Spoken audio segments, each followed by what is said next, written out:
नमस्कार मित्रांनो, आपली मुंबईची वारी ही 30 दिवसांची सिरीज सुरू आहे आणि आजचा दिवस आहे 22वा। या सिरीजमध्ये मुंबईत आल्यावर माझ्यासोबत काय काय घडलं याचीच स्टोरी मी सांगतोय।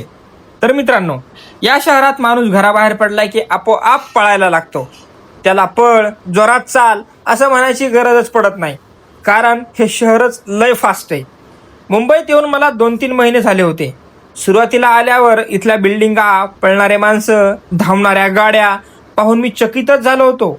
रोज ऑफिसातून बाहेर पडलो की सगळं तेच दिसायचं, पण एक मात्र झालं, मुंबईकडे आता मी उघड्या डोळ्यांनी पाहायला लागलो होतो। सुरुवातीला आल्यावर राहण्याची आणि खाण्याची आबाळ झाल्याने डोक्यात दुसरं काहीच नसायचं। राहणं आणि खाणं हे दोनच मूलभूत प्रश्न सोडवण्यात वेळ जायचा। आता मात्र खरी मुंबई दिसू लागली। रस्त्यांची, बिल्डिंगांची नावं मी पाहायला लागलो, सगळं नजरेत साठवायला लागलो। हा रस्ता कोणता, तो रस्ता कुठं जातो, असे प्रश्न मला पडायला लागले। कुठे चुकलो बिकलो तर वापस येता यावं म्हणून जागा ध्यानात ठेवायला लागलो। मुंबईत बरंच काही वाई फिरण्यासारखं आहे, हे आधीपासूनच मला माहिती होतं। फिरायची ठिकाणं नेमकी कुठं आहेत याचाही शोध घेणं आता चालू झालं।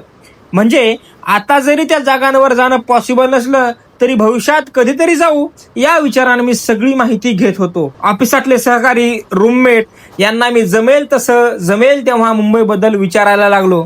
म्हणजे एका अर्थाने मुंबईत समजून घ्यायला लागलो म्हणा की। कोरोना असल्यानं जास्त फिरायला जमायचं नाही। ऑफिसवरून आलं की थेट रूमवरच पडून राहायचं असा नियोजित कार्यक्रम चालायचा। तसं लोक बाहेर फिरायचे, पर्यटन स्थळ पण चालू होते, पण मलाच मुलखाचा कंटाळा यायचा, त्यामुळं मुंबई फिरण्याचा, सगळं बघण्याचा प्रोग्राम लांबणीवरच पडत गेला।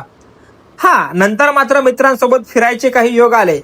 मी ज्या भागात राहायचो तिथे बरेच भारी भारी VIP लोक राहायचे। या लोकांची घरं नंतर बाहेरून पाहायला भेटली। यात सगळ्यात खास म्हणजे मुकेश अंबानींच्या मुलीचं घर मला पाहायला भेटलं। आता हा योग कसा जुळून आला, घर कसं होतं ते नंतरच्या व्हिडिओत। तोपर्यंत आपल्या व्हिडिओला लाईक मारा, शेअर मारा। Tata, bye bye.